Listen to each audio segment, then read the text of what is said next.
Shalom saudara-saudaraku yang dikasihi Tuhan Yesus. Mari kita bersama-sama membaca firman Tuhan dari Mazmur 91.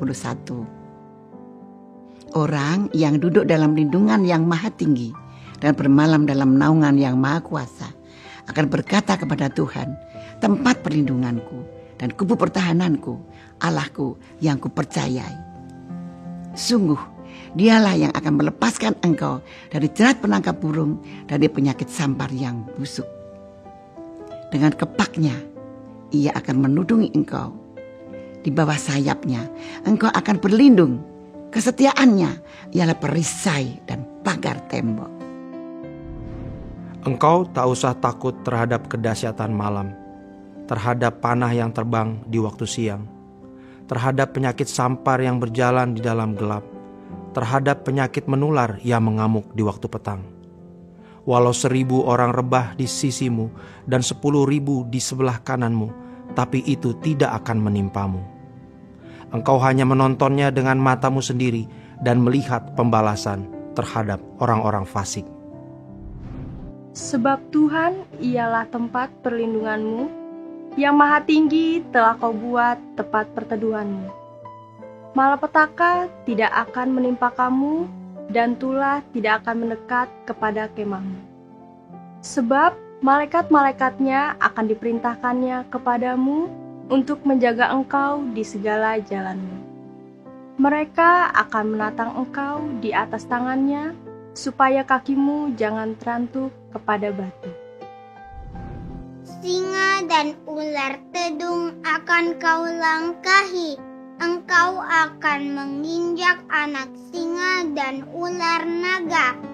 Sungguh hatinya melekat kepadaku, maka aku akan meluputkannya. Aku akan membentenginya sebab ia mengenal namaku. Bila ia berseru kepadaku, aku akan menjawab. Aku akan menyertai dia dalam kesesakan. Aku akan meluputkannya dan memuliakannya. Dengan panjang umur akan kukenyangkan dia dan akan kuperlihatkan kepadanya keselamatan daripadaku. Amin.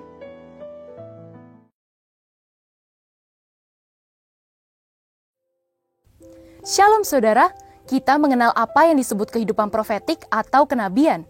Siapa saja sih yang bisa memiliki kehidupan profetik? Kitab Kisah Para Rasul menuliskan semua orang akan memiliki kehidupan profetik. Dalam Voice of Pentecost kali ini kita akan membahas profetik untuk semua.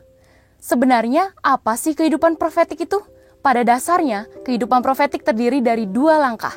Langkah pertama menerima dari Tuhan. Ini bisa melalui kata-kata nubuatan, penglihatan, dan mimpi, termasuk mengenai hal-hal yang akan terjadi di masa depan. Setelah menerima, langkah kedua yaitu menyampaikan pesan Tuhan itu kepada orang yang tepat, pada waktu yang tepat, dan dengan cara yang tepat, baik melalui kata-kata maupun tindakan. Hal ini dinubuatkan dalam Yoel 2 ayat 28-29, di mana pada zaman akhir anak-anak, pemuda, dan orang tua akan dipenuhi oleh Roh Kudus. Janji ini sudah digenapi dalam Pentakosta pertama yang dituliskan di dalam Kisah Para Rasul 2 ayat 17, di mana Roh Kudus sudah dicurahkan dan orang-orang percaya bergerak dalam pelayanan profetik. Hal yang sama terjadi juga saat Pentakosta kedua. Nah, ini saatnya di era Pentakosta ketiga, kita percaya apa yang dialami murid-murid di Yerusalem dan di Azusa Street juga akan kita alami. Setelah mengetahui janji Tuhan ini, sebagai orang percaya yang dipenuhi oleh Roh Kudus, kita perlu menyadari bahwa setiap profesi dan panggilan Tuhan kepada kita semuanya adalah pekerjaan Tuhan dan memiliki nilai ibadah dan pelayanan di dalamnya. Saat kita merawat pasien, mengajar sebagai guru, atau membersihkan ruangan sebagai cleaning service, ketahuilah bahwa saat itu pun kita sedang melayani pekerjaan Tuhan. Jadi, jika kita melakukan pekerjaan tersebut sambil dipenuhi Roh Kudus, menerima pesan Tuhan, kemudian menyampaikan pesan itu sesuai kehendak Tuhan, maka sesungguhnya kita sudah memiliki kehidupan profetik di tempat kerja kita. Dalam langkah berikutnya, jika saudara terus membiasakan untuk tanya Tuhan dalam segala yang saudara kerjakan atau hadapi setiap hari, maka gaya hidup saudara akan menjadi gaya hidup yang profetik. Setidaknya ada 2 alasan mengenai pentingnya semua orang percaya memiliki kehidupan profetik. Pertama, kita perlu tuntunan Roh Kudus dalam setiap pekerjaan yang kita lakukan, baik berupa tuntunan ataupun larangan. Sebagai contoh, sebagai pelajar kita bisa minta tuntunan Roh Kudus mengenai jurusan apa yang terbaik untuk kita ambil saat kuliah. Di sisi lain, kita yang sudah bekerja memiliki kemungkinan menghadapi orang-orang yang berniat buruk kepada kita, seperti menipu, memanipulasi data, korupsi, dan sebagainya. Roh Kudus akan memberikan kepekaan supaya kita menjadi waspada saat membangun relasi dengan mereka, dan kita tidak akan mengalami kerugian. Kisah Para Rasul pasal 5 menuliskan bagaimana Petrus melalui tuntunan Roh Kudus mengetahui kebohongan yang disampaikan oleh Ananias dan Safira. Kedua, komunitas kita memerlukan suara Tuhan. Tuhan mungkin memimpin kita untuk berada di suatu komunitas tertentu, melihat hal yang salah dalam komunitas tersebut, dan mendorong kita untuk menyatakan kebenaran Tuhan di sana. Menyampaikan pesan Tuhan untuk meluruskan hal-hal yang salah, dan menyampaikan kerinduan Tuhan dalam komunitas kita. Sekalipun mungkin orang-orang dalam komunitas tersebut belum mengenal Tuhan. Hal ini seperti Yeremia yang menegur bangsa Israel karena ketidakbenarannya. Yeremia membawa pesan kekudusan yang merupakan hal asing pada waktu itu, sama halnya pada zaman ini. Dalam hal ini kita dapat menegur rekan kerja yang korupsi atau menegur teman kuliah yang bermalas-malasan, atau bahkan hanya mengambil sikap berintegritas dan tidak mengikuti perbuatan buruk tersebut. Menjalani gaya hidup profetik menyadarkan kita bahwa realitas yang kita hadapi bukanlah sekedar kehidupan jasmani yang kasat mata saja, tetapi ada pula kehidupan rohani yang tidak kasat mata. Saat kita membiasakan untuk selalu tanya Tuhan, Dia akan melatih kita untuk mendengar suaranya, menuntun kehidupan kita kepada keberhasilan, atau bahkan menitipkan suara kenabian kepada kita untuk disampaikan kepada komunitas. Maka dari itu, nyatanya kehidupan profetik itu tidak seaneh yang dipikirkan oleh orang-orang di luar kelompok Pentakosta. Karena janji Tuhan bahwa Roh Kudus akan dicurahkan atas semua manusia. Ya, profetik itu untuk semua. Saudara, untuk penjelasan lebih lengkapnya dari tim teologi kami, silakan buka link di atas atau scan QR Code yang tersedia. Maranatha, Tuhan Yesus memberkati kita semua.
Selamat pagi, shalom semua. Shalom. Baik saudara yang ada di rumah, pagi hari ini kita akan siapkan hati kita akan beribadah. Kita percaya sudah mempersiapkan yang terbaik pagi ini. Roh, tubuh, jiwa kita persembahkan pagi ini di hadapan Tuhan. Amin saudaraku. Dan saya melihat juga dalam bulan Desember minggu kedua ini, suasana sukacita, suasana kegembiraan sudah mulai terpancar. Amin saudaraku. Terbukti kita di sini saudaraku. Amin. Semua bergairah, semua sukacita. Amin saudaraku. Karena minggu depan kita akan merayakan Natal GBI Pangkalan Jati. Boleh berikan tepuk tangan bagi Tuhan kita. Haleluya.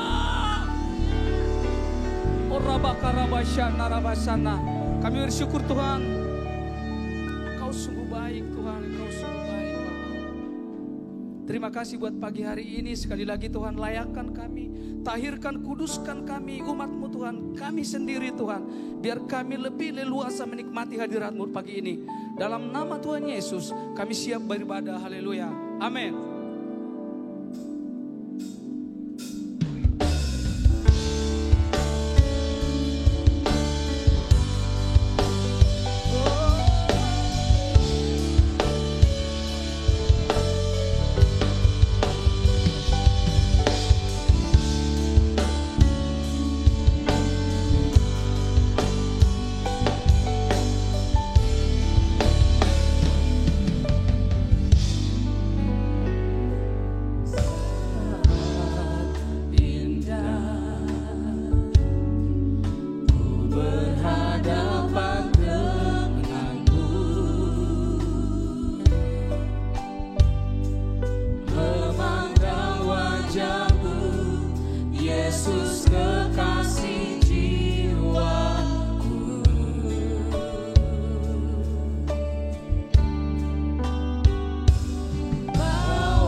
Mari kita hampiri Tuhan kita hampiri Yesus dengan penuh kasih kepada Tuhan kita yang sudah menyelamatkan kita. Amin.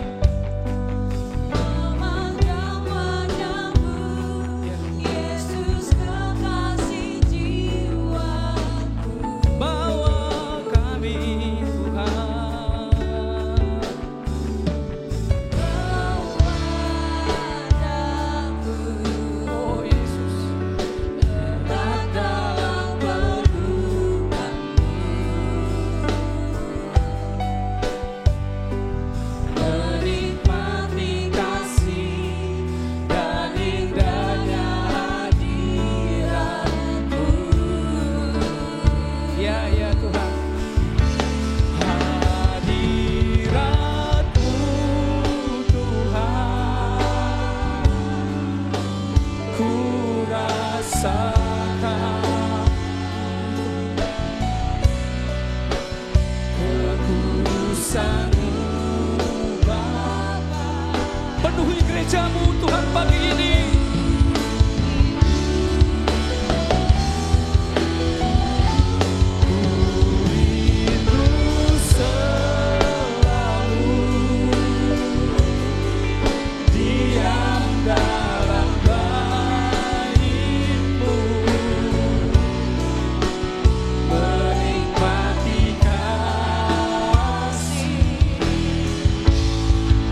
Yesus Engkau baik, Yesus Engkau baik.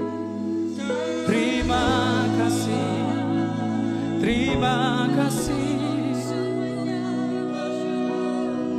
Kau hadir di tengah-tengah setiap kami.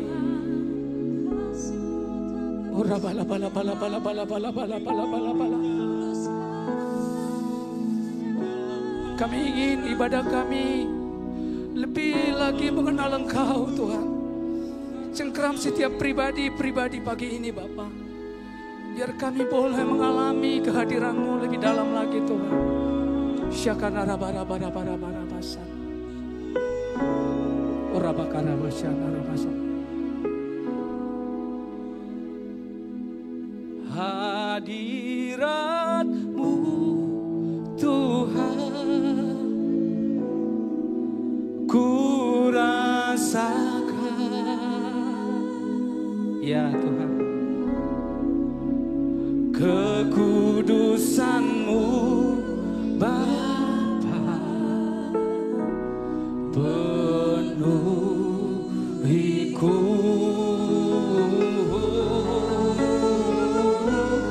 Ku rindu selalu diam dalam bait-Mu, menikmati kasih. Aduh, boleh umat Tuhan saja katakan, sampai engkau merasakan mengalami keberkatan Tuhan, hadirat-Mu.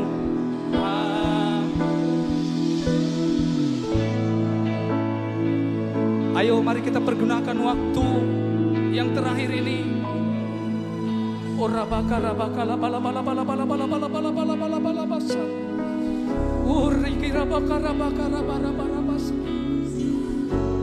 Penuhi kami dengan kekudusan-Mu Tuhan.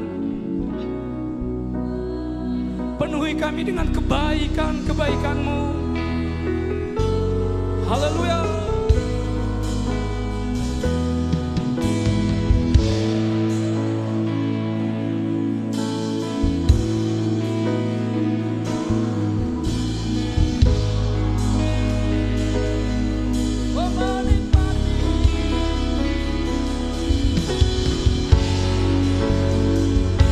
Sambil kita bangkit berdiri. Oh, hadirat-Mu, hadirat-Mu. Oh, Tuhan, kehadiran-Mu yang kami perlukan hari-hari ini. Yesus Tuhan.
Berikan tepuk tangan bagi Tuhan kita. Haleluya.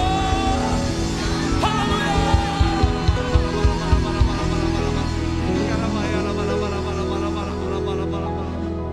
Kami terus menikmati hadirat-Mu ya Tuhan Yesus. Terus merasakan kasih-Mu ya Tuhan. merasakan damai sejahtera-Mu yang mengalir dari surga setiap hati kami Tuhan pada pagi hari ini ya Tuhan Yesus. Terima kasih Bapa, terima kasih. Engkau sungguh baik Tuhan, Engkau sangat baik ya Tuhan Yesus. Saat itu kami merasakan jamahan-Mu ya Tuhan. Kasih-Mu mengalir Tuhan untuk setiap hati kami pribadi ya Tuhan Yesus. Kami percaya Tuhan Engkau Maha hadir Tuhan. Engkau tidak dibatasi waktu dan tempat ya Tuhan Yesus. Engkau hadir di tempat ini Tuhan.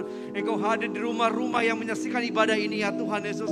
Engkau jamah semua ya Tuhan. Yang kami boleh merasakan hadirat-Mu ya Tuhan Yesus. Terima kasih Bapa, terima kasih. Semua karena kasih-Mu ya Tuhan Yesus. Pagi hari ini Tuhan kami terus mulai ibadah kami ya Tuhan Yesus. Kami percaya Tuhan bahwa Engkau hadir. Kasih-Mu hadir Tuhan boleh ada di tengah-tengah kami ya Tuhan Yesus. Kami serahkan ibadah ini dalam tangan-Mu ya Tuhan Yesus. Engkau yang beracara ya Tuhan Yesus. Biarlah semua yang kami lakukan pada pagi hari ini Tuhan hanya untuk menyenangkan hati-Mu saja ya Tuhan Yesus. Hingga nama-Mu saja yang dimuliakan ya Bapa. Terima kasih Bapa, terima kasih. Bapa kami berdoa Tuhan menyerahkan para pemimpin-pemimpin rohani kami ke dalam tangan-Mu ya Tuhan. Kami berdoa buat gembala sidang kami dan keempat wakilnya Tuhan Yesus. Kami berdoa buat Gembala Rayon Tuhan dan jajaran Engkau berkati hamba-hamba-Mu ini Tuhan. Sertai mereka, pimpin mereka Tuhan dengan kasih-Mu yang sempurna ya Bapa. Bapa terima kasih, Bapa terima kasih. Dimanapun mereka boleh melayani Engkau, kami percaya Tuhan ada hadirat-Mu Tuhan. Ada kasih-Mu menyertai mereka senantiasa ya Bapa. Kami juga berdoa Tuhan buat gembala kami tempat ini Tuhan Ibu Susi ya Tuhan Yesus. Engkau berkati Tuhan Yesus. Kasih sukacita dari surga mengalir buat hamba-Mu ini Tuhan Yesus. Terus Tuhan, damai sejahtera-Mu terus mengalir buat hamba-Mu ini Tuhan Yesus. Hikmat yang baru Tuhan Yesus, kasih yang baru mengalir Tuhan dari surga buat hamba-Mu ini Tuhan Yesus. Kesehatan yang sempurna ya Tuhan, kekuatan yang selalu baru yang daripada Engkau berikan buat hamba-Mu ini Tuhan Yesus. Kami serahkan hamba-Mu dalam tangan kasih penyertaan-Mu ya Tuhan Yesus. Bila buat anak dan cucu dan keluarga besar yang Engkau berkati ya Bapa. Terima kasih Bapa, terima kasih buat Kau juga berbuat wakil gembala ya Tuhan. Engkau berkati Tuhan Pak Jepri Ungu dan keluarga, Pak Yakobi dan keluarga. Engkau berkati hamba-hamba ini Tuhan Yesus. Usaha mereka, pekerjaan mereka, apalagi Engkau berkati dalam nama Tuhan Yesus. Untuk boleh menopang Ibu Gembala di tempat ini Tuhan dengan kasih, dengan unit yang luar biasa daripada-Mu ya Tuhan Yesus. Biar Tuhan buat semua yang terlibat Tuhan dalam ibadah gereja lokal kami Tuhan Yesus. Kau berkati semua ya Tuhan. Kepala bidang yang ada Tuhan, koordinator yang ada Tuhan Yesus, umas Tuhan, pendoa Tuhan, PBI Tuhan, guru sekolah minggu, kul-kul Engkau berkati dalam nama Tuhan Yesus. Terima kasih Bapak, terima kasih. Kami juga bersatu hati berdoa buat bangsa dan negara kami Indonesia ya Tuhan. Kami tahu percaya bahwa ada yang luar biasa, janji luar biasa buat bangsa ini ya Tuhan Yesus. Bahwa bangsa ini akan segera Engkau pulihkan Tuhan Yesus. Bahwa bangsa ini ada dalam hati-Mu ya Tuhan Yesus. Berkati pemimpin kami Tuhan, presiden, wakil presiden ya Tuhan Yesus. Para anggota DPR Tuhan, semua yang terlibat dalam negara ini Tuhan, Engkau berkati, Engkau hikmat daripada-Mu turun atas mereka di dalam nama Tuhan Yesus. Kami juga percaya Tuhan bahwa ekonomi Tuhan Indonesia akan Engkau pulihkan dengan cara-Mu ya Bapa. Kami percaya Tuhan bahwa segala penyakit sampar apapun Tuhan akan Engkau musnahkan dari bangsa kami dan dunia ini dalam nama Tuhan dengan cara Tuhan, karena kami tahu bagi Tuhan tidak ada yang mustahil ya Tuhan Yesus. Terima kasih Bapak, terima kasih. Kami juga berdoa buat daerah di mana kami tinggal Tuhan, Cinere, Depok dan sekitar yang Kau berkati kota ini ya Tuhan Yesus. Kami serahkan Tuhan pemerintahan yang ada dalam tangan-Mu ya Tuhan Yesus. Kami percaya Tuhan bahwa kota ini dalam penyertaan-Mu ya Tuhan Yesus. Kami berkati juga Tuhan gereja-Mu yang ada di tempat ini Tuhan Yesus. Biarlah gereja ini Tuhan menjadi berkat buat kota ini ya Tuhan Yesus. Hingga nama-Mu saja dimuliakan ya Bapa. Bapak kami juga berdoa buat bangsa Israel dan kota Yerusalem Tuhan. Kau berkati kota dan bangsa ini Tuhan. Kasih-Mu tercurah buat kota dan bangsa ini Tuhan. Engkau berkati pemerintahan yang ada juga Tuhan. Di dalam nama Tuhan Yesus. Apakah juga berdoa Tuhan buat jemaat-Mu yang hadir ibadah pada pagi hari ini Tuhan. Yang ada di sini maupun yang ada di rumah Tuhan. Engkau berkati mereka Tuhan. Sukacita-Mu, kasih-Mu mengalir buat mereka senantiasa Tuhan. Yang sakit Engkau sembuhkan ya Tuhan Yesus.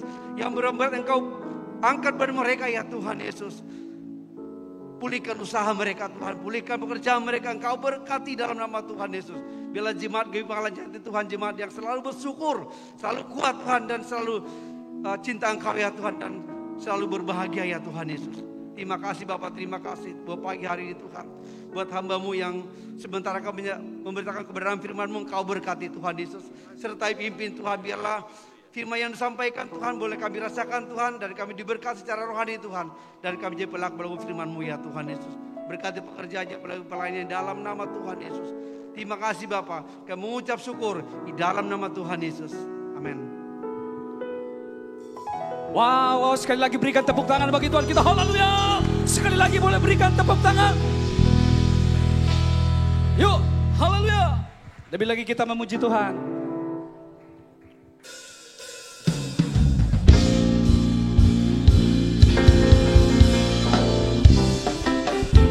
Mari kita masuk ke gerbangnya Tuhan dengan penuh ucapan syukur.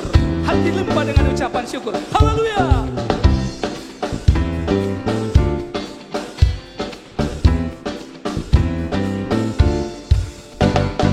Masuk hadiratnya dengan hati bersyukur, memuji Dia, memuji Dia. Masuk hadiratnya dengan hati bersyukur, memuji Dia, memuji Dia.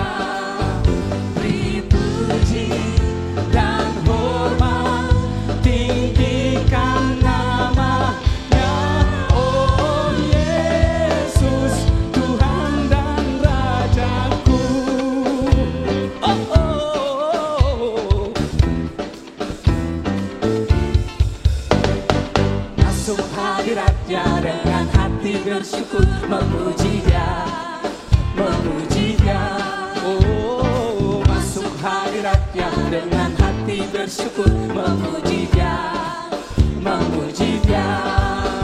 Beri puji dan hormat, tinggikan nama-Nya. Oh Yesus, Tuhan dan Rajaku. Oh, beri puji dan hormat, tinggikan nama-Nya. Oh Yesus, Tuhan dan Rajaku. Amin.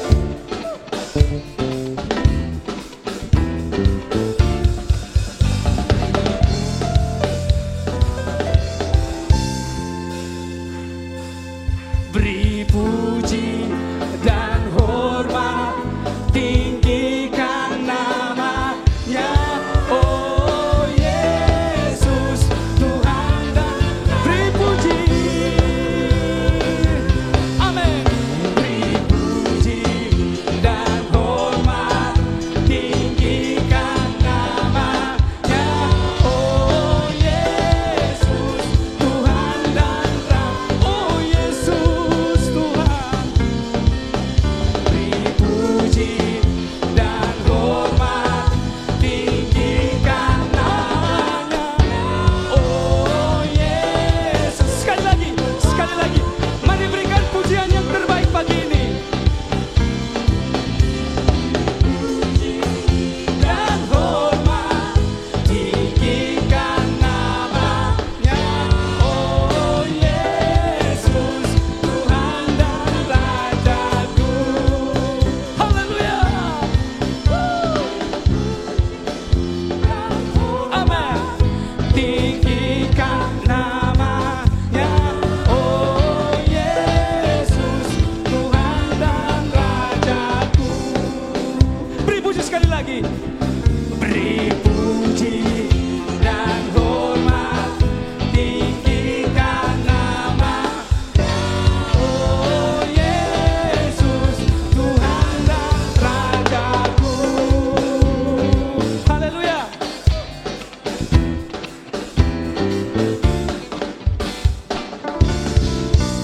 Dia girangkanku. Dia girangkanku. Oh, Dia girangkanku. Mari kita bergirang pagi ini. Amin. Dia girangkanku. Oh, Dia girangkanku. Ku bersuka sebab Dia girangkanku. Dia girangkanku. Oh, Dia girangkanku. Mari umat Tuhan bersuka cita pagi ini. Kita sambut kelahiran Yesus Kristus. Lahir di hidup kita. Amin.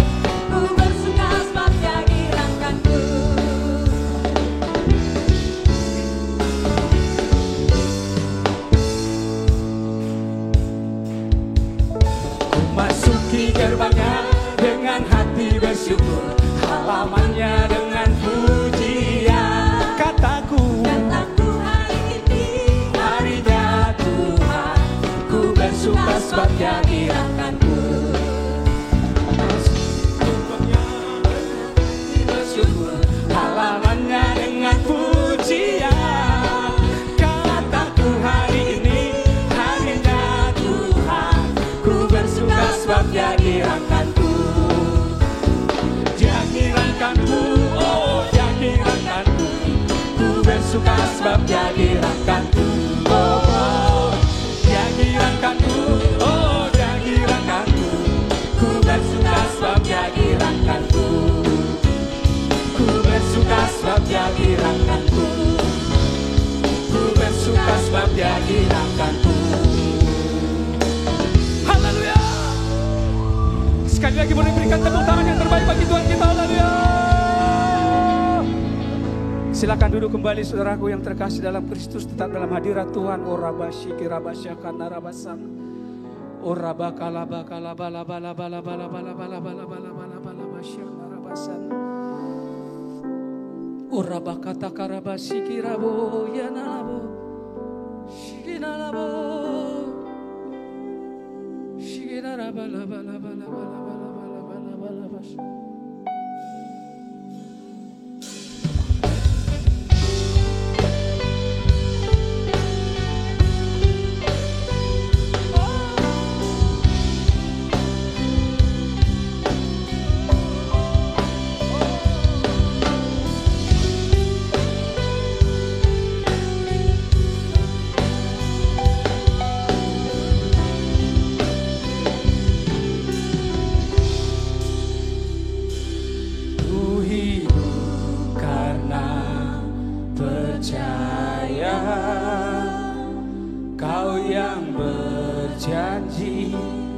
Setia pengharapanku selalu ada di dalam-Mu. Ku tidak akan menyerah meski dalam kesesakan. Penuh hidupku dalam genggaman-Mu.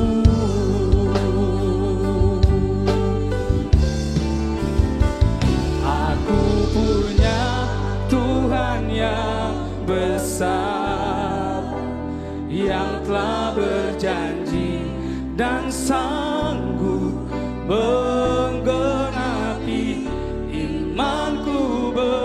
Bersepakat percaya kuasa-Nya, ku terima sekarang kebenangan dari-Mu. Kami percaya Tuhan, kemenangan bagi gereja-Mu Tuhan. Ku hidup karena percaya Kau yang berjanji setia, setia. Pengharapanku selalu ada di dalam-Mu. Ku tidak akan menyerah, ku tidak akan menyerah meski dalam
kasih Tuhan untuk anugerah-Mu buat kami.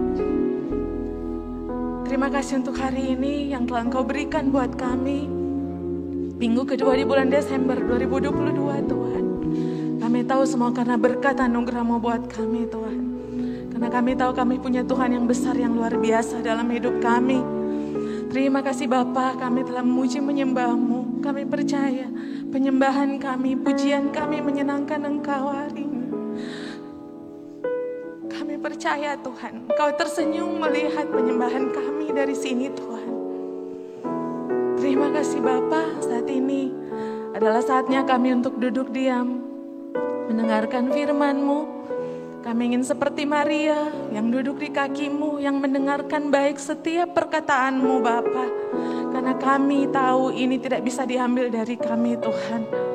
Terima kasih Tuhan, Engkau urapi kami semua yang mendengarkan, yang ada di tempat ini maupun yang menyaksikan ibadah ini di rumah masing-masing, dimanapun mereka berada. Tuhan urapi telinga kami, urapi hati kami, urapi pikiran kami, agar kami mendengar setiap firman pada hari ini dengan baik. Kami menyiapkan hati kami menjadi tanah yang subur. Di saat ditaburkan benih, benih itu akan bertumbuh dan berbuah lebat untuk kemuliaan nama-Mu Bapa. Dan saat ini hamba berdoa buat hamba yang telah Engkau beri kesempatan untuk melayani di tempat ini Tuhan. Kiranya pengurapan-Mu ada atas hamba. Tutup buku hamba dengan kuasa Roh Kudus-Mu Bapa, di dalam nama Tuhan Yesus. Urapi hamba dari atas kepala sampai ujung kaki Tuhan. Setiap perkataan yang keluar dari mulut hamba pada siang hari ini semuanya kiranya hanya berasal daripada-Mu. Kalau ada kalimat-kalimat yang mungkin hamba persiapkan untuk hamba sampaikan, tapi Engkau tidak berkenan untuk hamba sampaikan pada saat ini, Engkau tahan Tuhan.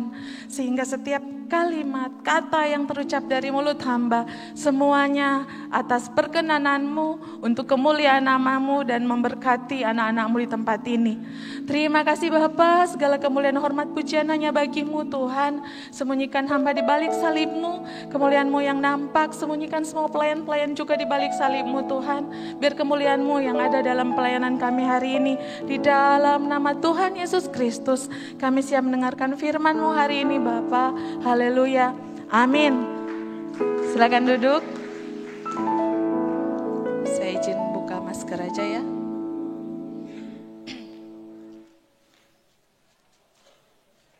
Shalom semuanya. Saya mau perkenalkan diri. Nama saya Meli Runtuaro, asal dari Manado. Saya mengucapkan banyak terima kasih kepada Ibu Susi yang telah mengizinkan saya untuk menyampaikan firman di tempat ini. Saya adalah istri dari Bapak Paul Abraham Jane Peter yang mungkin udah beberapa kali khotbah di tempat ini. Saya waktu Pak Paul Abraham Jane Peter khotbah di sini bulan Agustus saya ikut, dan itu pertama kali saya ikut dia khotbah karena biasanya dia khotbah sendiri, saya di gereja kami. Suami saya menggembalakan di gereja CKI Mannheim Community Church yang ada di Cikarang dan Puri Indah. Dan otomatis saya jadi ibu gembalanya karena saya istrinya. Jadi saya membantu suami untuk menggembalakan di gereja kami. Saya asal Manado, suami saya asal Medan, Jawa. Jadi blasteran, kami memiliki 2 anak cowok. Yang pertama 11 tahun, yang kedua 4 tahun. Dan itu perkenalan saya selain ibu gembala juga saya masih kerja sekuler. Jadi mohon maaf kepada Ibu Esther yang meminta materi kepada saya kemarin, tapi saya baru bisa, minggu kemarin tapi saya baru bisa kasih hari Sabtu. Ibu maaf, karena memang lagi padat sekali sepanjang 2 minggu ini. Dan saya membawa teman juga untuk mengikut saya dalam pelayanan ini teman saya, teman SMA saya. Dari kecil, dari SMA kami sudah berteman dan dia di sini juga bekerja di Jakarta.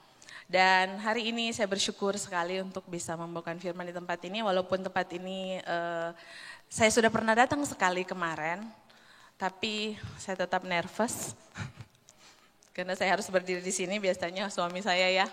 Tapi saya percaya semuanya atas kendali dan kontrol Tuhan, amin. Ibu, sebelum saya khotbah saya mau sampaikan, hari ini saya khotbah baru kedua kali khotbah di luar gereja. Biasa khotbah di dalam gereja terus, di dalam kandang kata suami saya. pertama kali saya khotbah di luar gereja di bulan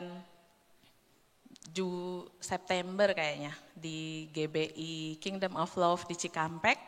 Itu pun saya disuruh khotbah on the spot.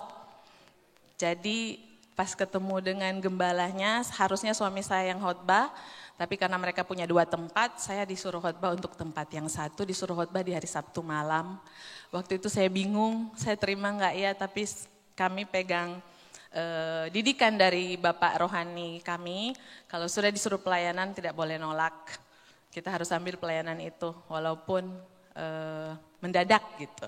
Nah hari ini kedua kali saya khotbah di luar gereja, dan saya sudah dihubungi dari 2 minggu lalu. Bersyukur juga semuanya atas kehendak Tuhan. Terima kasih Ibu Susi, Pak Feki, Ibu Esther yang telah memberikan informasi kepada saya supaya saya bisa khotbah di tempat ini.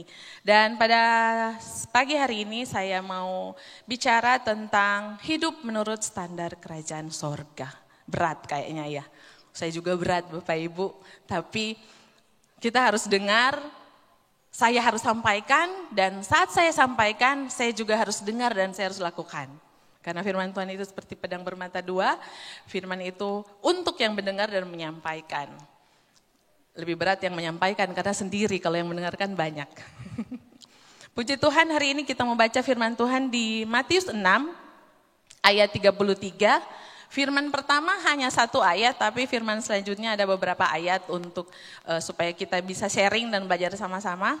Matius 6 ayat 33, ini adalah ayat hafalan dari sekolah minggu ya Bapak Ibu. Mari kita baca sama-sama dengan suara kedengaran. Tetapi carilah dahulu kerajaan Allah dan kebenarannya, maka semuanya itu akan ditambahkan kepadamu. Demikianlah firman Tuhan. Kita bicara tentang kerajaan sorga, jadi carilah dahulu kerajaan Allah dan kebenarannya, maka semuanya itu akan ditambahkan kepadamu. Nah, kita akan bahas mencari. Mencari itu adalah, slide kedua, untuk tim multimedia, slide kedua.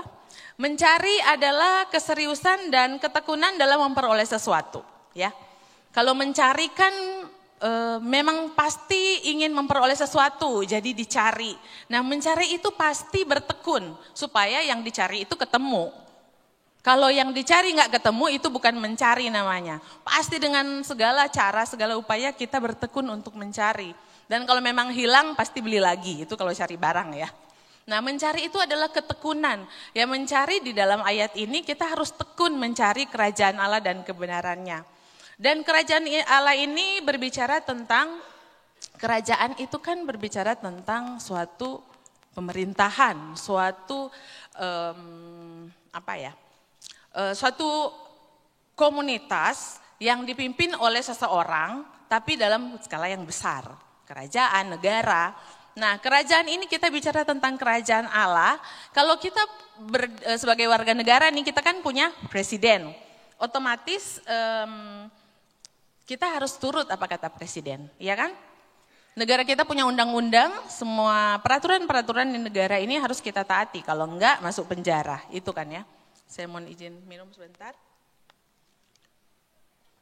Nah dalam kerajaan juga itu berarti ada raja, kalau dalam sistem pemerintahan yang dulu ya, sekarang juga masih ada kerajaan. Raja ini kita berbicara tentang semua otoritas ada di raja tersebut, amin. Jadi apapun yang disampaikan raja, apapun yang disampaikan presiden, itu pasti untuk kebaikan rakyatnya. Jadi kita harus nurut. Nah kerajaan Allah ini yang berbicara di sini saya bagikan bahwa kita harus hidup taat dan tunduk pada otoritas atau kekuasaan Allah dalam setiap detik hidup kita Bapak Ibu.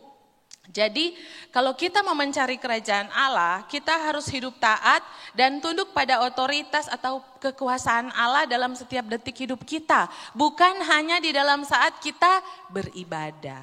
Biasa kan orang kalau dalam gereja, dalam ruangan ibadah atau dalam kita komsel, kita doa kayaknya tuh suci semua gitu. Kudus semua, kayak malaikat aja sampai Saya aja kalah dalam penyembahan, bisa jadi kayak gitu karena kelihatan semuanya suci dan kudus gitu ya. Karena kita menganggap itu adalah hadirat Tuhan yang harus kita hargai, jadi kita benar-benar berusaha semaksimal mungkin untuk memberikan yang terbaik kepada Tuhan di dalam suatu ibadah. Itu kalau kita misalnya biasanya dalam kehidupan kita sehari-hari. Tetapi kalau kita orang Kristen, kalau kita mau mencari kerajaan Allah, menyembah Tuhan, hidup benar atau hidup kudus bukan hanya di ruangan ibadah, amin. Kita harus hidup penyembahan itu ya hidup kita. Kita harus bagaimana berusaha, hidup kita adalah penyembahan. Tujuan Allah menciptakan manusia apa? Jadi kan waktu zaman dulu sebelum Adam dan Hawa ada, yang ada kan cuma Allah sama malaikat-malaikat. Tahu kan siapa pemimpin pujian? Pemimpin-pemimpin malaikat untuk menyembah Allah? Ada satu malaikat. Nah saat itu dia yang memimpin semua malaikat untuk menyembah Bapa, menyembah Tuhan Allah. Tetapi karena dia merasa didengar oleh semua malaikat, oleh semua seisi sorga, kan dia pemimpinnya ya untuk menyembah Bapa. Jadi otomatis semua seisi sorga nurut sama dia gitu loh. Akhirnya dia sudah merasa kayaknya gue bisa nih kayak Bapa gitu kan. Nah makanya yang saya selalu tekankan, selalu ingatkan di gereja saya adalah, dan ini juga mungkin bisa jadi bukan reminder bukan menyampaikan, karena pasti tim musik pujian udah tahu. Tim musik pujian itu rentan terhadap kalau buka celah sedikit saja itu bisa jatuh. Jadi itu memang sudah dari sononya gitu lah ya kata orang-orang.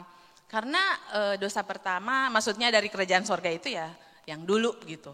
Dan akhirnya saya selalu tekankan bahwa pemimpin pujian, dan akhirnya saya bilang bukan cuma pemimpin pujian, singers dan pemain musik, pengkhotbah juga dong, ya masa pemimpin pujian aja, ya kan. Harus benar-benar jaga sikap, jangan buka celah sedikit pun karena gampang jatuh dalam dosa kesombongan. Nah akhirnya di saat malaikat itu yang dulu itu jatuh dan dia harus Tuhan buang ke bumi, tidak di sorga lagi, bukan cuma dia kan yang dibuang Tuhan, tetapi sebagian juga dari malaikat-malaikat ikut juga dibuang ke neraka. Dan akhirnya Tuhan, saya ini dapat dari suami saya ya, mata kuliah soteriologi. Dan akhirnya Tuhan menciptakan manusia untuk menggantikan malaikat-malaikat tersebut. Untuk menyembah Tuhan. Jadi tujuan kita ini sebagai manusia, diciptakan Tuhan untuk menjadi penyembah yang benar di dalam roh dan kebenaran. Jadi kalau kita menyembah bukan hanya di gereja aja, tetapi di dalam hidup kita setiap hari. Ya saya sebagai pekerja juga, saya bukan sekuler. Jadi saya harus berusaha karena banyak tantangan bekerja di sekuler, tapi semuanya juga punya porsi tantangan masing-masing. Orang pekerja di sekuler punya porsi tantangan A, orang pekerja di gereja juga punya porsi tantangan B, ibu rumah tangga di rumah juga porsi tantangan C punya. Masing-masing punya karena kita diciptakan masing-masing punya rencana Tuhan. Jadi bagaimana kita untuk bisa hidup dalam tetap benar-benar taat, tetap bergantung sama Tuhan, benar-benar taat sama otoritas dan kekuasaan Allah dalam hidup kita, kita jadikan hidup ini sebagai penyembahan. Amin. Nah kemudian carilah dahulu kerajaan Allah dan kebenarannya. Kebenaran ini berbicara firman Allah, yaitu Yesus sendiri. Tahu ya, firman Allah yaitu Yesus sendiri kan? Di Yohanes 1 ayat 1, saya bacakan aja karena memang agak banyak. Yohanes 1 ayat 1, pada mulanya adalah firman, firman itu bersama-sama dengan Allah dan firman itu adalah Allah. Yohanes 1 ayat 1.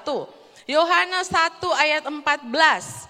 Firman itu telah menjadi manusia dan diam di antara kita dan kita telah melihat kemuliaannya, yaitu kemuliaan yang diberikan kepadanya sebagai anak tunggal Bapa, penuh kasih karunia dan kebenaran. Ayat ketiga, Yohanes 14 ayat 9. Kata Yesus kepadanya, Telah sekian lama aku bersama-sama kamu Filipus, namun engkau tidak mengenal aku.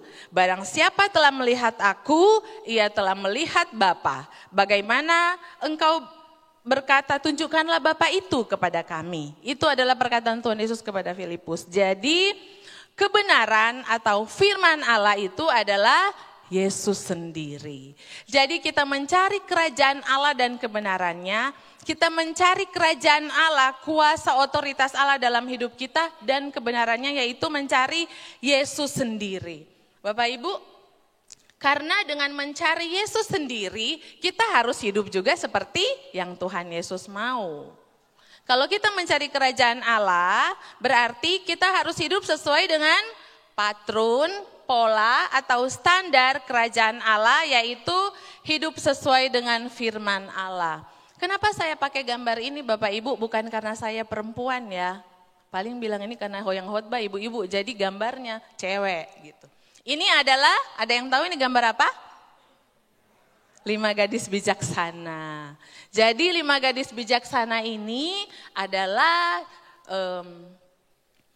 gambaran Tuhan Yesus buat kita bahwa kita harus hidup seperti 5 gadis bijaksana ini yang selalu siap sedia supaya saat Tuhan Yesus datang tidak ketinggalan. Nah, kita mau hidup sesuai dengan patron kerajaan sorga ini gampang atau susah? Susah. Kita susah pasti mengikuti patron kerajaan sorga atau pola hidup kerajaan sorga itu susah. Tetapi kalau kita punya Roh Kudus, kita pasti bisa. Nah, salah satunya ya kita kayak 5 gadis bijaksana ini. Harus dengan siap sedia. Nah, kalau siap sedia berarti kita menjaga hidup, ya kan? Mengerjakan keselamatan dengan takut dan gentar. Jadi jangan asal-asalan hidup, apalagi udah Desember. Apa hubungannya Bapak Ibu ya? Bukan udah Desember. Kita ya, kalau mau Desember berarti udah mau akhir tahun. Kita membayangkan gak sih kalau udah mau akhir tahun, kayaknya dikit lagi Tuhan Yesus datang nih. Karena udah mau pindah tahun, iya kan? Nah, kalau kita udah mau Desember, kita mempersiapkan segala hal, mempersiapkan hal-hal yang baik. Sebenarnya sih Natal kesini-sininya lebih ke tradisi ya. Maksudnya bukan ke tradisi apa, tapi kayak mempersiapkan dekorasi, mempersiapkan ruangan di rumah, mempersiapkan pohon Natal, itu tradisi bukan? Tradisi. Pohon Natal itu tradisi Bapak Ibu, enggak rohani sebenarnya. Tetapi pohon Natal mempunyai arti rohani. Karena cemara itu dia kuat di segala musim. Musim panas, musim gugur, musim dingin, dia tetap berdiri tegak. Jadi diajarkan dari zaman dulu sama bapak-bapak rohani Kristen kita bahwa dengan adanya pohon Natal memberi apa ya? Memberi semangat buat kita jadi kayak pohon cemara, kayak pohon Natal. Kuat menghadapi situasi apapun. Amin. Nah, itu yang harus kita artikan secara rohani. Tetapi kalau kita mau menyambut Natal, kita harus persiapkan hati ini, diri ini untuk Tuhan Yesus berkuasa penuh dalam diri kita. Tetapi jangan cuma mau Natal aja bertobat Bapak Ibu. Soalnya kan kita nggak tahu kapan kita pulang. Makanya kita harus seperti 5 gadis bijaksana ini. Supaya kapanpun kita dipanggil pulang kita udah siap. Nah Bapak Ibu, kalau kita sudah mencari kerajaan Allah, kita sudah hidup sesuai dengan kebenaran firman Tuhan, baru segala sesuatu akan ditambahkan dalam kita. Amin. Jadi jangan dibalik. Jangan minta tambah dulu baru cari kerajaan Allah, gak bakal dapet. Itu sudah rumus. Kalau di matematika rumusnya salah, jawabannya salah. Nilainya salah. Gitu, gak dapat nilai, ya kan? Jadi kalau sudah rumus diikutin. Rumus matematika, rumus fisika, rumus kimia, kalau mau dibolak-balik, kalau misalnya salah, tetap salah. Karena itu namanya ilmu pasti. Juga ilmu kerajaan Allah, ilmu pasti Bapak Ibu, jangan salah. Nah jadi kita mencari kerajaan Allah dulu, mempersiapkan hidup kita benar-benar taat pada otoritas Tuhan. Jangan ambil otoritas itu buat diri kita sendiri, maksudnya jangan ambil, ini diri gue nih, suka-suka gue dong mau ngapain. Jangan, kita harus hidup sesuai dengan apa yang Tuhan bilang. Kita harus hidup dalam kebenaran firman Tuhan, yaitu Yesus sendiri. Apapun yang Yesus suruh dilakukan walaupun sakit. Amin. Yakin kan Tuhan terus menyertai kita. Nah di saat kita mengikuti kebenaran firman Tuhan ini, kalau gak ada Roh Kudus kita gak bakal bisa. Jadi kita tetap terus berpegang pada Tuhan, tetap terus berpegang pada Roh Kudus, biar Roh Kudus betah dalam diri kita. Kalau Roh Kudus betah dalam diri kita, kita dijaga sama Tuhan enggak? Dijaga dong. Kita mau menyimpang ke kiri dikit aja Roh Kudus ingetin, "Oi, salah, balik lagi." Gitu. Itu gunanya Roh Kudus untuk pengingat kita. Oke, nah sekarang kita sudah bahas mengenai kerajaan Allah dan kebenarannya. Terus kan kita bilang, terus gimana dong kalau kita mau hidup standar kerajaan sorga? Kayaknya berat banget judulnya, saya juga bingung pakai itu ya. Bagaimana kita bisa dengan sukacita dan penuh keyakinan supaya kita bisa hidup sesuai dengan standar kerajaan sorga. Kalau kita di perusahaan punya standar of prosedur perusahaan alias SOP. Dalam gereja juga punya ADRT, punya peraturan-peraturan yang harus diikuti. Soalnya kalau nggak ada aturan, ya kayak bangsa Israel kan.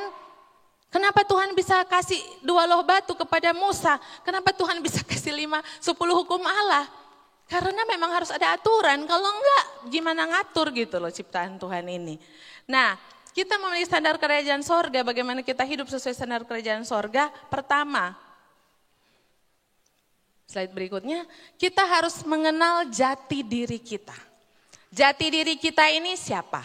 Tuhan ciptakan kita berharga di matanya. Amin. Tuhan ciptakan kita berharga di matanya. Kejadian 1 ayat 7. Boleh dibuka mungkin ya kalau ayat di luar. Kejadian 1 ayat 7. Kejadian 1 ayat 27 Ibu, itu saya kurang angka kemarin. Kejadian 1 ayat 27, oke saya bacakan. Maka Allah menciptakan manusia itu menurut gambarnya, menurut gambar Allah diciptakannya dia, laki-laki dan perempuan diciptakannya mereka. Itu Kejadian 1 ayat 27. Jadi Allah menciptakan manusia menurut gambarnya. Jadi bagaimana Bapa, begitu juga manusia sebelum jatuh dalam dosa.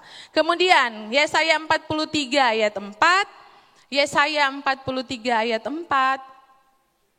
Oleh karena engkau berharga di mataku dan mulia, dan aku ini mengasihi engkau, maka aku memberikan manusia sebagai gantimu dan bangsa-bangsa sebagai ganti nyawamu. Luar biasa enggak kita manusia? Bangsa-bangsa sebagai ganti nyawa kita loh. Bangga enggak jadi ciptaan Tuhan?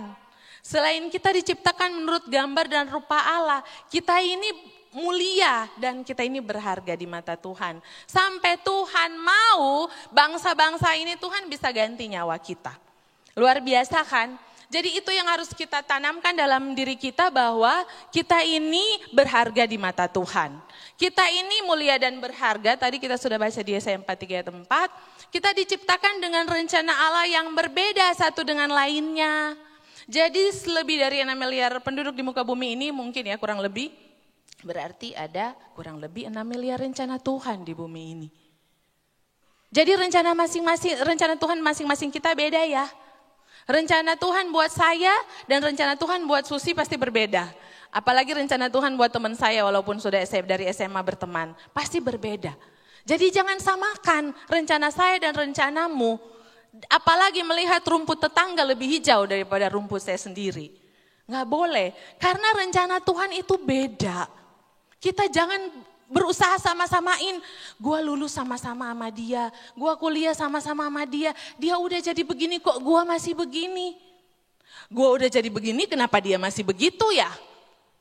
Mungkin ada kita suka kasih komentar-komentar seperti itu, kita lupa.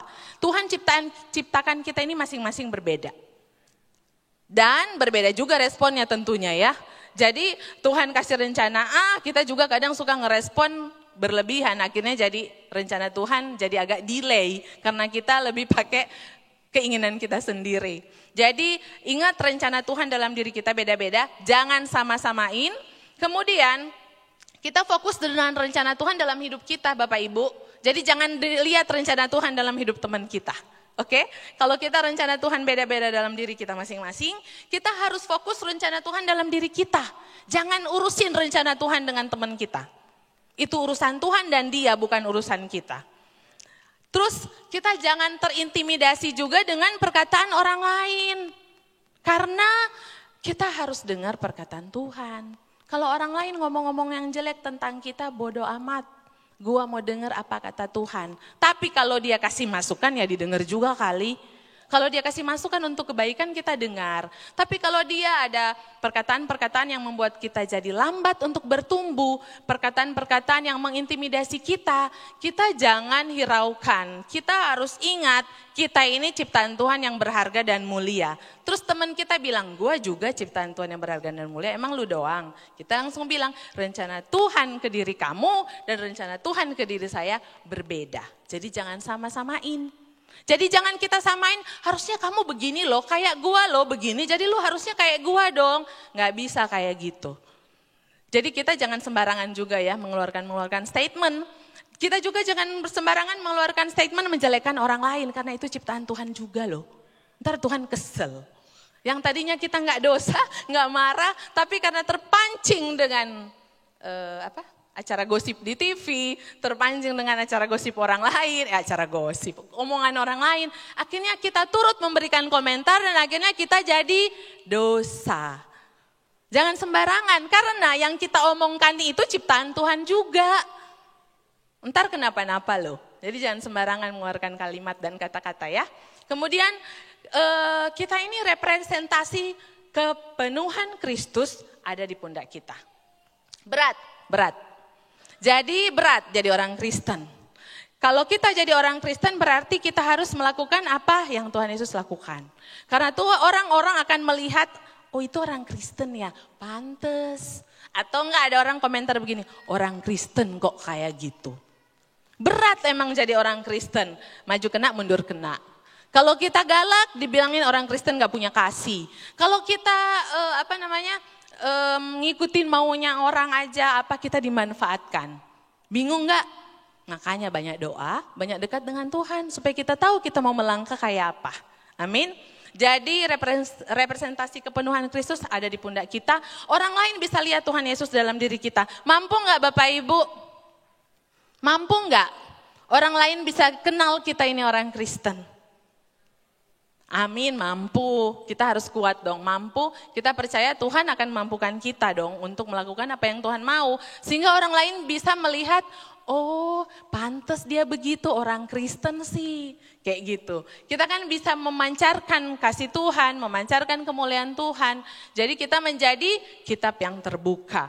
Kemudian kita ini adalah anak Allah. Kalau anak berarti dapat warisan enggak? Dapat dong. Tuh kerajaan Allah tadi gambar, keren gak gambar kerajaannya? Kita anak Allah. Tuh saya sampai itu kalau gambar pertama kedua ini gambar penciptaan manusia. Kita diciptakan Tuhan sesuai dengan gambar Tuhan dan diciptakan sendiri oleh Tuhan. Bukan disimsalabim ya, dibentuk sama Tuhan sendiri. Kemudian ini dia Tuhan memberikan roh kepada manusia. Dan di tengah gambar cewek lagi, ibu soalnya yang khotbah gak apa-apa ya. Ini dibilang daughter of the king. Jadi kita tuh benar-benar harus percaya diri bahwa saya anak raja. Itulah jati diri kita Bapak Ibu. Kalau kita sudah punya jati diri tersebut, kita tuh bisa melakukan hidup, kita bisa menjalankan hidup ini sesuai dengan pola kerajaan Allah dong. Karena kita sadar, aku anak raja. Jadi jangan minder, jangan aku nggak bisa, aku begini, aku begitu. Ketemu dengan teman yang lebih ini, lebih itu, kita udah minder sendiri. Padahal kita rajin doa. Lah terus lo kemarin doa-doanya gimana? Emang kita kalau doa nggak dapat kekuatan? Dapat dong. Jadi harusnya kalau kita dekat dengan Tuhan, percaya diri sebagai anak raja itu ada. Amin. Nah kemudian kedua, supaya kita bisa hidup dalam standar kerajaan sorga, kita memahami pembentukan dalam hidup kita agar mampu menjalankan rencana Tuhan dengan setia. Pembentukan Allah dalam hidup kita. Bapak Ibu, saya ambil gambar pembentukan Allah dalam hidup kita ini, saya ambil contoh Daud. Ini gambar pertama itu Daud sebagai penggembala domba. Gambar kedua Daud diurapi Samuel. Coba lihat, Daud diurapi Samuel, dia masih kecil bukan? Masih kecil. Kita baca sama-sama di 1 Samuel 26. Ayat 12 sampai 13, 1 Samuel 26 ayat 12-13. Kemudian disuruh nyala menjemput dia, ia kemerah-merahan, matanya indah dan parasnya elok. Lalu Tuhan berfirman, bangkitlah, urapilah dia, sebab inilah dia. Samuel mengambil tabung tanduk yang berisi minyak itu dan mengurapi Daud di tengah-tengah di saudara-saudaranya. Sejak hari itu dan seterusnya berkuasalah roh Tuhan atas Daud, lalu berangkatlah Samuel menuju Rama. Demikian firman Tuhan. Jadi Samuel mengurapi Daud ini di saat dia masih kemerah-merahan. Nah, dalam memahami pembentukan Tuhan dalam hidup kita, saya ambil contoh hidupnya Daud. Daud itu sabar menanti janji Allah. Kembali ke slide bisa. Daud itu sabar menanti janji Allah Bapak Ibu. Penantian Daud setelah diurapi Samuel dan diurapi menjadi raja itu selama kurang lebih 15 tahun. Lama enggak? Dia diurapi di usia 15 tahun, kemudian dia menjadi raja di usia 30 tahun. Memang di firman Tuhan Bapak Ibu cari sampai dari kitab Kejadian sampai Wahyu halaman pertama sampai halaman terakhir nggak tercantum di situ Daud umur 15 tahun diurapi oleh Samuel. Tetapi itu ada ayat-ayat firman Tuhan tapi ternyata kayaknya waktunya nggak cukup. Ayat-ayat firman Tuhan yang mengatakan, yang menjelaskan bahwa Daud waktu itu berusia 15 tahun. Karena dia punya 7 kakak. Dan 3 kakaknya ini ada di firman Tuhan mengenai 3 kakaknya ini ada di 1 Samuel 17 ayat 12 sampai 34, nanti 12 sampai 14, sorry Bapak Ibu bisa baca 1 Samuel 17 ayat 12 sampai 14. Daud itu punya 8 bersaudara, jadi punya 7 kakak, dia yang paling bungsu. Yang 3 orang sudah menjadi tentara. Di Bilangan 1 ayat 3 itu ada pemberitahuan tentang firmannya tentang peraturan menjadi tentara. Peraturan menjadi tentara di Israel itu adalah 20 tahun. Itu ada di Bilangan 1 ayat 3. Jadi kalau 3 kakaknya Daud ini yang sudah menjadi tentara berarti 20 tahun ke atas dong. Nah berarti yang belum jadi tentara 19 tahun lah ya. Nah dia punya kakak 4 dong yang belum jadi tentara. Berarti kalau yang keempat 19 tahun dikurangin dengan 3 berarti Daud sekitar 15 tahun. Jadi Daud diurapi Samuel 15 tahun dan menjadi raja di usia 30 tahun. Bapak Ibu lama enggak? Lama. Kadang mungkin kita pikir begini, katanya itu hamba Tuhan doain saya nanti saya mau hamil. Setelah nikah bertahun-tahun, kok enggak hamil-hamil ya? Kayaknya doanya enggak manjur tuh, hamba Tuhan yang disalahin. Kayaknya hamba Tuhan itu doanya asal-asalan, tidak punya kuasa. Kadang suka begitu komen dari jemaat-jemaat. Padahal itu belum waktu Tuhan.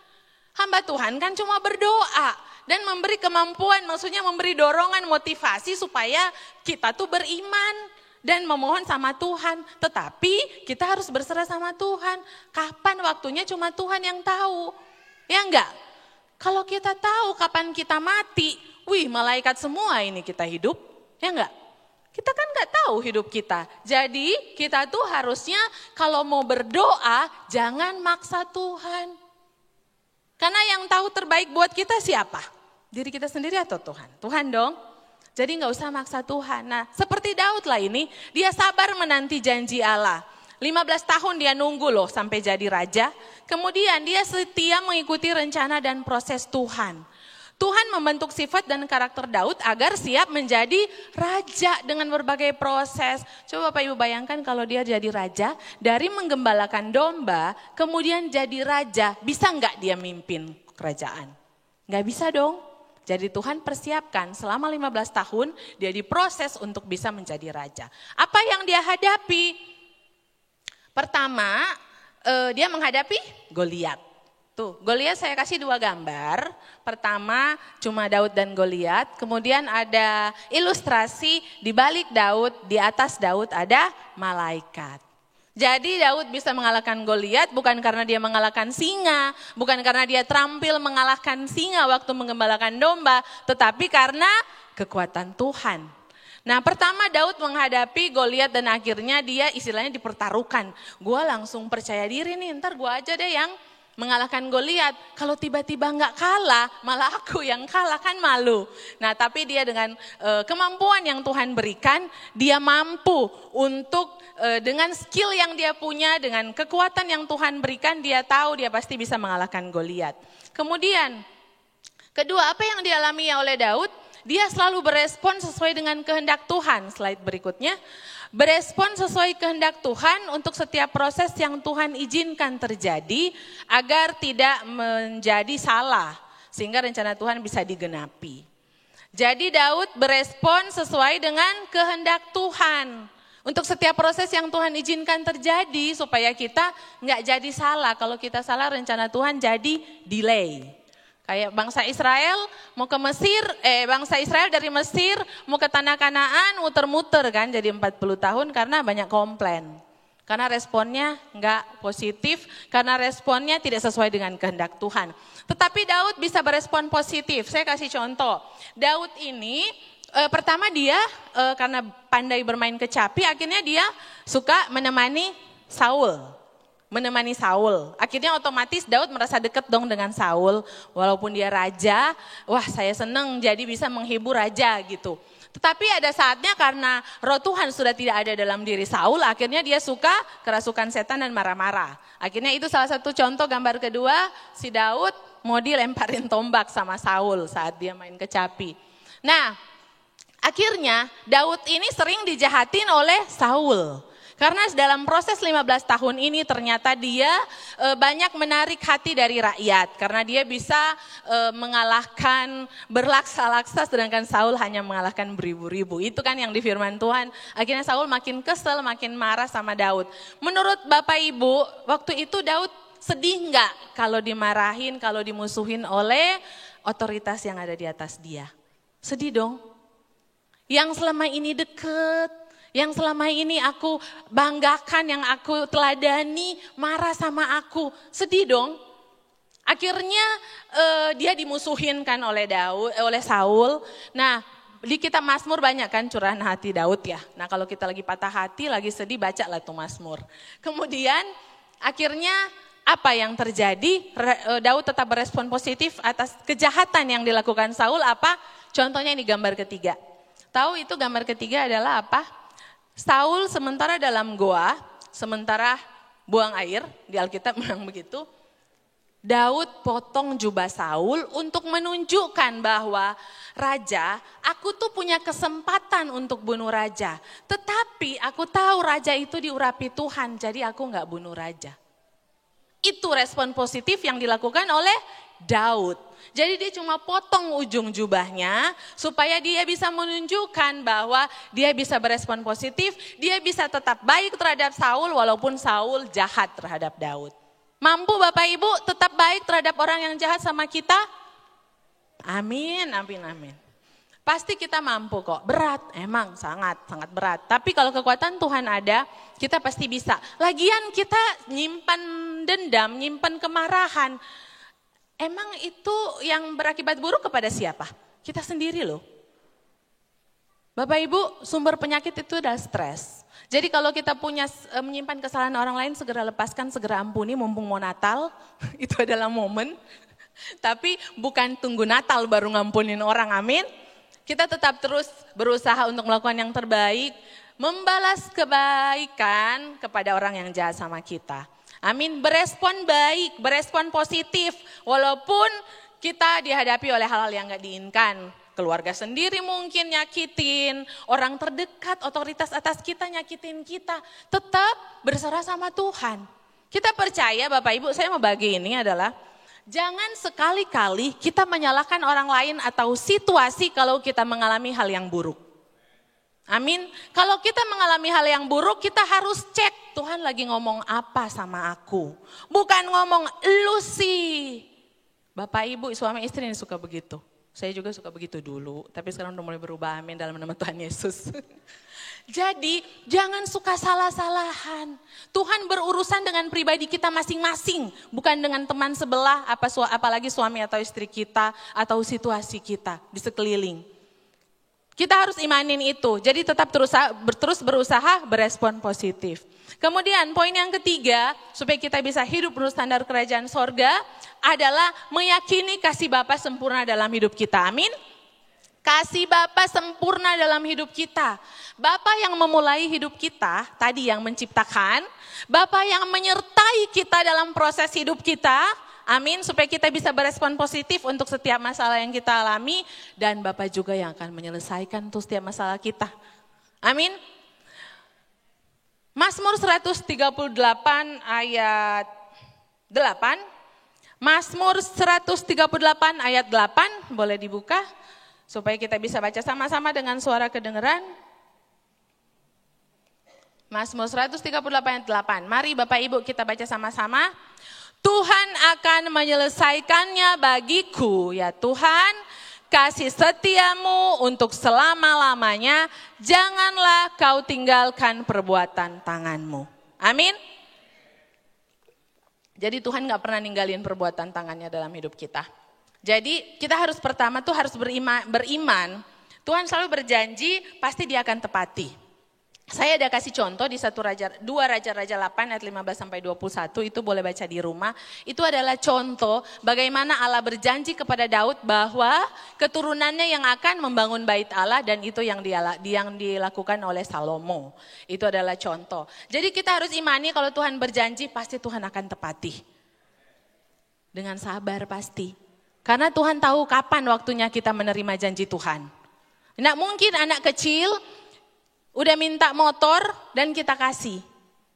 Nanti celaka. Kalau kita minta sesuatu, Tuhan tahu nanti kamu akan celaka atau enggak. Jadi sabar, jangan maksa Tuhan. Kemudian, sekalipun Bapa di dunia atau orang di dunia meninggalkan kita, tetapi Tuhan tidak pernah melakukan itu. Amin.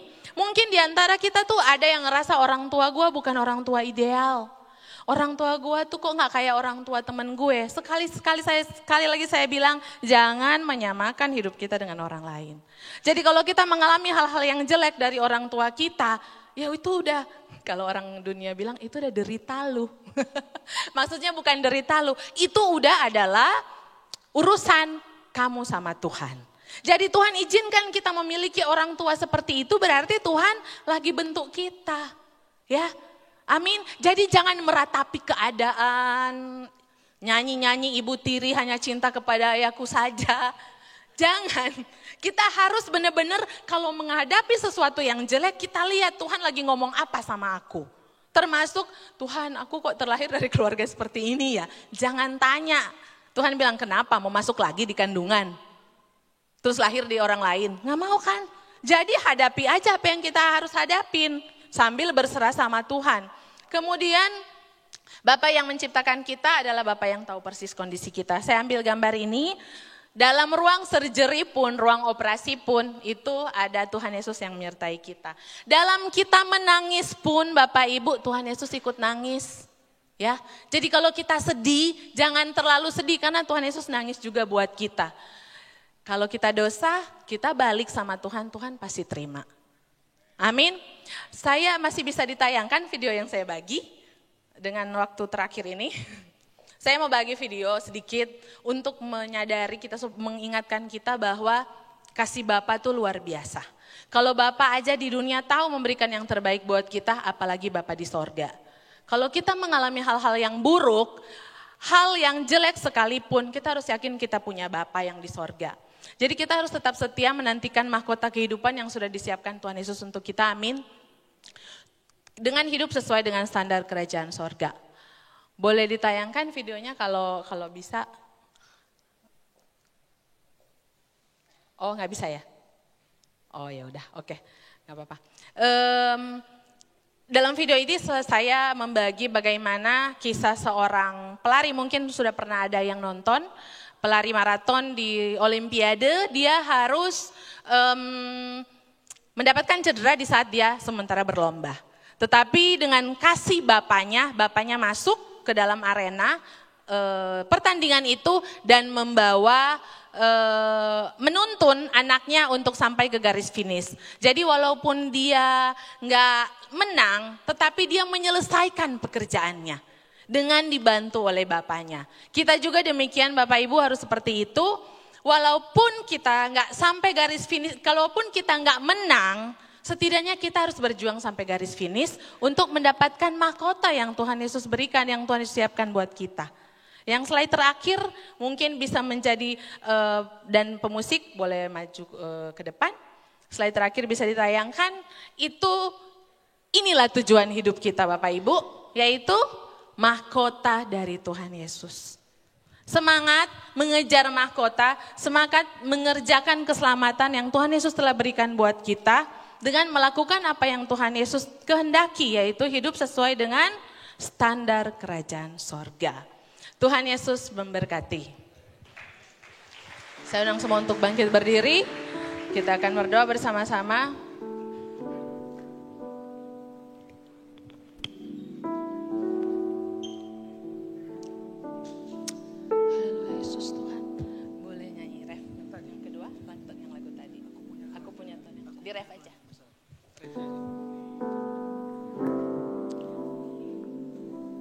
Mari kita berdoa, kita siapkan hati kita menerima kuasa kekuatan daripada Tuhan.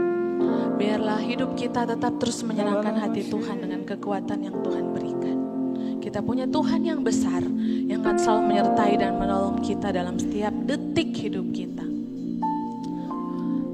Aku punya Tuhan yang besar, yang telah berjanji dan sanggup menggenapi imanku, bersepakat percaya kuasanya.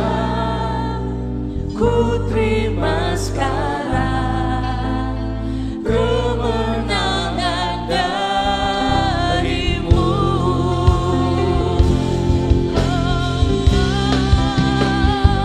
Aku punya Tuhan yang besar, yang telah berjanji dan sanggup menggenapi imanku, bersepakat percaya kuasanya. Ku terima sekarang kemenangan darimu. Ku terima sekarang, ku terima sekarang, ku terima sekarang kemenangan darimu. Haleluya Tuhan, haleluya Yesus. Kami percaya Bapa, hari ini kami terima kemenangan darimu Tuhan. Kami percaya kami semua yang hadir di tempat ini maupun yang menyaksikan ibadah ini di rumah memiliki kekuatan yang baru. Bahwa kami percaya, kami imani bahwa kami memiliki Tuhan yang besar. Gak ada satu masalah pun di dunia ini yang besar, karena kami memiliki Tuhan yang lebih besar dari segala masalah yang kami hadapi di dunia ini. Terima kasih Bapa, biarlah kami semua bisa melakukan segala yang Kau kehendaki, melakukan segala standar hidup kami sesuai dengan standar kerajaan sorga Tuhan, sehingga Engkau disenangkan. Biarlah hidup kami menjadi penyembahan dalam hidup kami setiap hari, sehingga Engkau selalu tersenyum melihat kami Tuhan, sehingga setiap hari kami menyenangkan Engkau, dan hanya nama-Mu saja yang dipermuliakan dalam hidup kami setiap hari. Terima kasih Bapa, segala kemuliaan hormat pujian hanya bagi-Mu. Kami serahkan firman ini kepada dalam tangan-Mu. Setiap benih firman yang jatuh dalam hati kami pada hari ini, tanah hati kami percaya akan tertanam baik dan akan bertumbuh dan berbuah lebat untuk kemuliaan nama-Mu saja Tuhan. Di dalam nama Tuhan Yesus kami berdoa dan bersyukur, segala kemuliaan, hormat, pujian hanya bagi Tuhan. Haleluya, haleluya. Amin. Silakan duduk. Amin, amin. Silakan duduk. Baik, kita akan mendengarkan beberapa pengumuman untuk sepekan.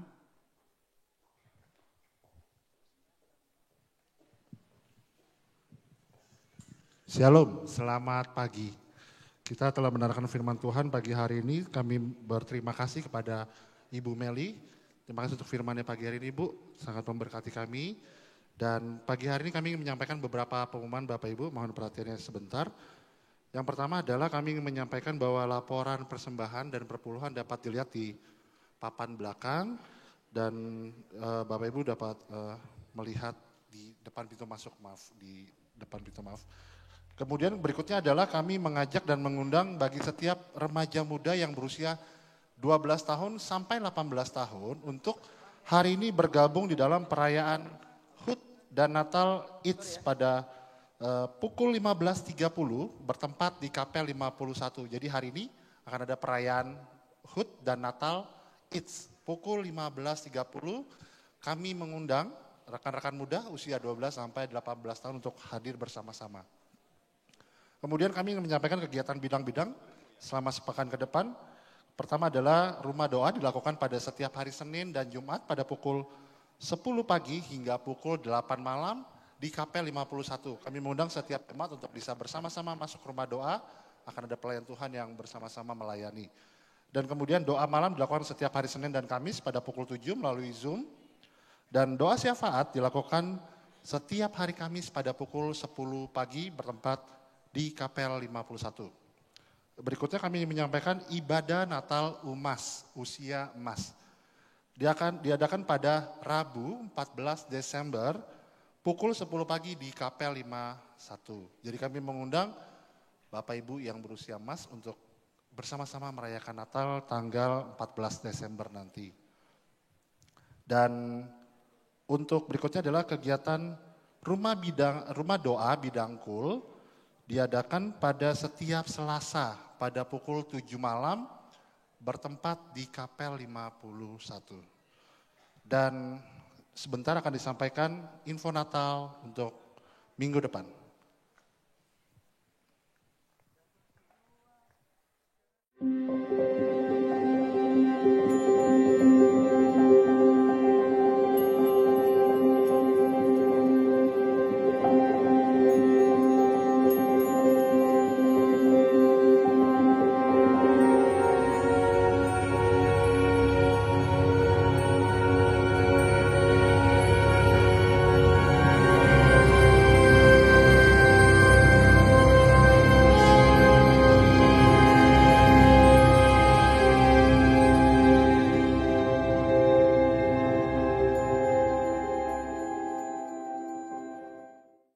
Ya, ini adalah video singkat Bapak Ibu untuk Natal minggu depan. Kami ingin sampaikan kembali mengingatkan bahwa ibadah Natal 18 Desember hari Minggu diadakan pada pukul 8.30.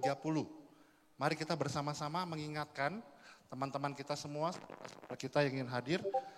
Minggu depan ibadah dilakukan pada pukul 8.30 di tempat ini. Jadi bersama-sama mari kita merayakan Natal dan kemudian kami minta izin dari Bapak Ibu bahwa minggu depan kami minta kita semua dapat bekerja sama untuk pengaturan tempat duduk Bapak Ibu. Jadi kami berharap ada teman-teman nasir akan mengarahkan Bapak Ibu di mana bahwa barisan depan ini akan dibuka lebih dahulu dibanding barisan belakang. Jadi akan ada pita yang dipasang dan kami minta tolong boleh diikuti nanti dari teman-teman nasir yang akan membantu Bapak Ibu. Jadi jangan mungkin ada yang meminta untuk lebih dulu duduk di belakang atau apa, kami minta izin untuk semuanya boleh menempati bangku-bangku yang telah disediakan lebih dulu. Dan berikutnya kami ingin menyampaikan bahwa kami masih membutuhkan kurang lebih 10 orang asyir lagi untuk ibadah Natal minggu depan. Jadi jika Bapak Ibu rindu untuk melayani di Natal tahun ini bersama GB Pangkalan Jati, boleh mendaftarkan setelah ibadah dengan saya ada di belakang nanti atau boleh WhatsApp ke nomor handphone saya nanti ada di 0856 810 2367 untuk asyir GBI Pangkalan Jati untuk Natal minggu depan. Dan kami rindu bersama-sama kita melayani di Natal ini. Dan kami juga menyampaikan bahwa hari ini adalah hari terakhir untuk Bapak Ibu yang ingin memberikan video atau foto ucapan selamat Natal bisa didaftarkan di belakang. Nanti ada Ibu Milka, Ibu Sabet, juga ada Karini yang akan membantu. Bisa bersama-sama yang nantinya video tersebut akan ditayangkan sepanjang ibadah Natal di minggu depan. Dan hari ini Bapak Ibu kita akan menabur untuk persembahan umum dan maaf ada kesalahan, persembahan umum juga dengan persembahan Natal. Jadi kita siapkan yang terbaik, kita saksikan video berikut ini. Shalom Bapak Ibu Saudara, sekarang waktunya menabur. Marilah menabur dengan sukacita, karena firman Tuhan mengatakan, janganlah menghadap hadirat Tuhan dengan tangan hampa, tapi marilah kita memberi sesuai dengan berkat yang Tuhan berikan kepada kita. Ada 3 cara memberikan persembahan. Yang pertama adalah dengan cara menggunakan amplop dan memasukkannya ke dalam kantong persembahan. Yang kedua adalah dengan cara mentransfer persembahan melalui rekening BCA yang tertera di layar ini. Dan yang ketiga adalah dengan cara men-scan QR Code yang ada di depan saudara. Persembahan Bapak Ibu Saudara sangat berguna untuk pekerjaan Tuhan di tempat ini, seperti pelayanan misi, pelayanan diakonia, serta pelayanan daerah. Mari perluas kerajaan Tuhan dan memberi dengan sukacita. Jadi Bapak Ibu bersama-sama kita akan memberikan persembahan yang terbaik pada pagi hari ini. Di tangan kanan kita ada 2 amplop. Apakah Bapak Ibu ada yang belum menerima amplop? Pelayan Tuhan akan membantu. Oke, sudah semua, mari kita bersama di dalam doa. Kami bersyukur buat hari ini sebab Tuhan pelihara hidup kami dengan luar biasa. Terima kasih Bapa yang baik buat semua kemurahan-Mu, buat semua kebaikan-Mu di dalam kehidupan kami Tuhan. Pagi hari ini kami mengangkat berkat Tuhan yang berlimpah di dalam kehidupan kami Bapak. Biar persembahan ini boleh dipakai untuk kemuliaan bagi nama-Mu, persembahan Natal maupun persembahan umum. Dan kami melihat bagaimana banyak jiwa-jiwa boleh dibenangkan Tuhan melalui setiap persembahan yang kami berikan Tuhan Yesus. Terima kasih Bapa yang baik. Pagi hari ini kami memberi dengan sukacita dan semuanya untuk kemuliaan bagi nama Tuhan. Di dalam nama Yesus kami siap memberi. Haleluya. Amin. Selamat memberi, Tuhan memberkati. Kiranya Engkau memberkati aku berlimpah-limpah dan memperluas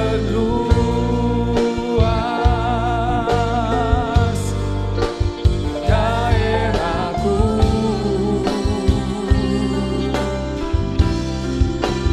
dan kiranya tanganmu menyertai aku dan melindungi aku daripada malapetaka,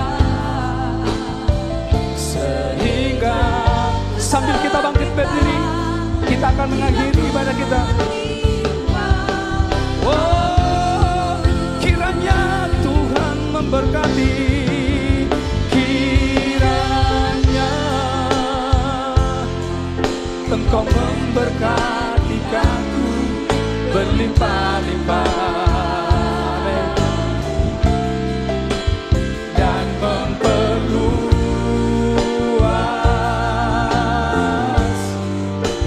daerahku.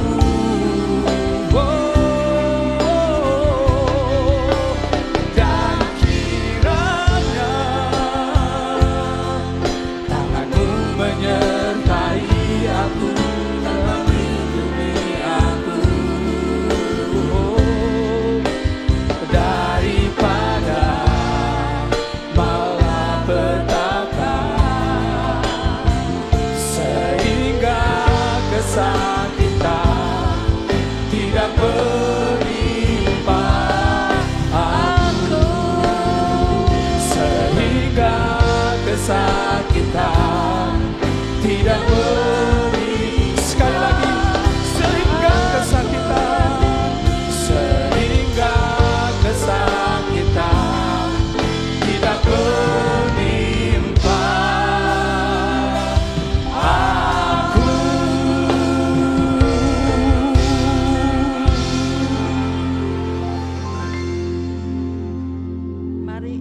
Mari cepat kita angkat tangan kita. Terimalah berkat daripada Allah Bapa, cinta kasih daripada Tuhan Yesus, dan penyertaan Allah Roh Kudus yang manis dari sekarang sampai selama-lamanya. Yang percaya kita sama-sama katakan amin.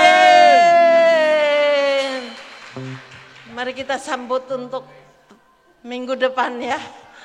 Bawa jiwa-jiwa.